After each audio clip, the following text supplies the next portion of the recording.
Благодарам, почитуван господине Зврлевски, јавен обвинител.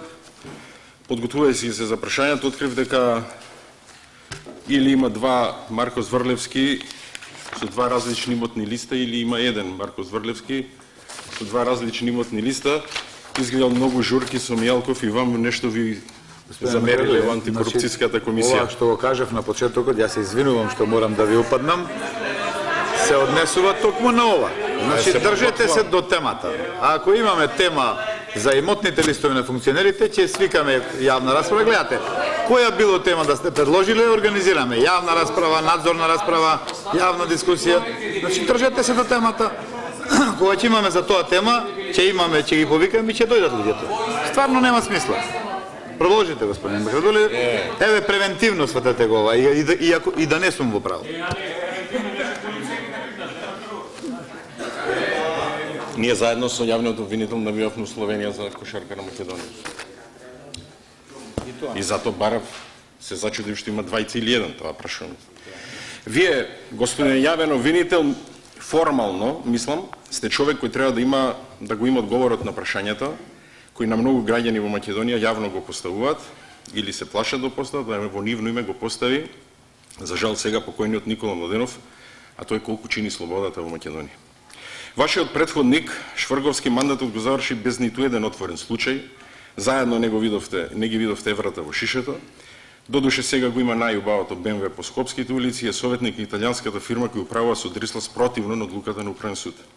Вие започнавте со мандатот влегувајќи во нов джип, додуши тој е на МВР, не е на обвинителството, во зграда од 13 милиони евра, за кои го очекувањата на Груевски се, цитирам, сега ќе има поефикасна и посигурна работа.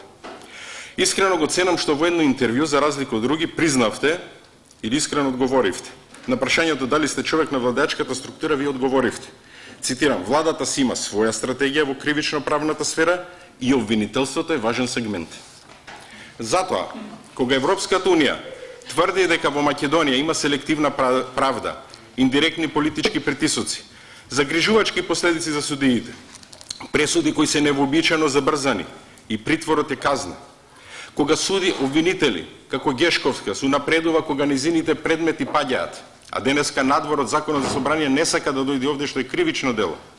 Кога Ховид тврди дека не треба да се менува волјата на гласачите изразени на избори, а вие без имате обврска за тоа, цврсто образложение да ни дадете зошто го држите Шиповиќ во притвор. Човек кој доброволно тргнал да се враќа во Македонија многу порано, ова е бординг картата од Виена за Скопје. Кога цел демократски свет смета дека казната на Кежаровски преседани служи за притисок кон новинарите, а вие барате од домашен притвор да се врати повторно во притворот во Шутка и после 5 месеци, моето прашање е следно. Дали чувствувате одговорност? И зошто се определивте да бидете наместо важен, послушен сегмент во таквата стратегија на Груевски? И спротивно на вашата со закон обврска по службена должност не постапувате за тврдењето на Самуил Малчевски, за изборниот кусок на ДПМН од 3,5 милиони евра, за наодите на ревизијата на Општина Центар за Скопје 2014 и вандализмот врз спомениците од група на членови и функционери на ДУИ. Благодарам. Благодарам. Повелете, господине Зврлевски, да одговорите на поставеното прашање. Благодарам за прашањата. Прво ќе одговорам на оние непрашања што беа како вовед во. Значи, државните функционери имаат при секоја промена на функцијата да дадат нов имотен или нов евидентен лист, анкетен лист и веројатно затоа таму има два, не знам зашто нема три.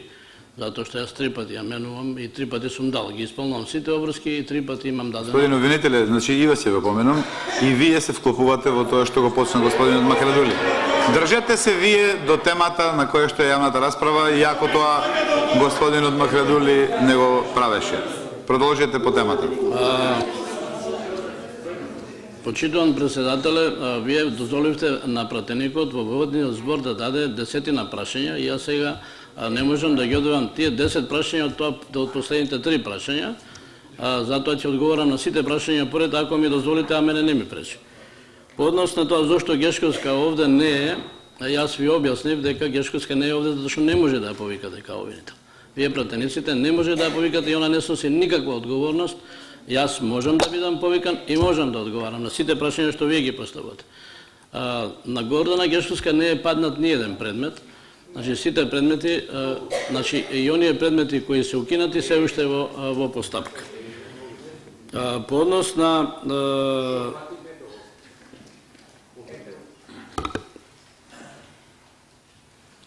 на овие три случаи кои ги наведовте, односно дали чувствувам одговорност за тоа, дали сум или не сум јавен обвинител кој постапува согласно своите убедувања и согласно уставот и законот, тоа ќе цени праксата. По однос на овие случаи кои ги наведовте се со датумот најдалечно од месец дена, од 10 дена и 3 дена. И за сите тие во јавното обвинителство се предмет на разгледување и така ги известивме новинарите и ќе се добие адекватна одлука по сите пријави кои се доставени до нас, а ќе има и обавестување дали сме постапували по предметите по кои би требало да работиме по допрен глас.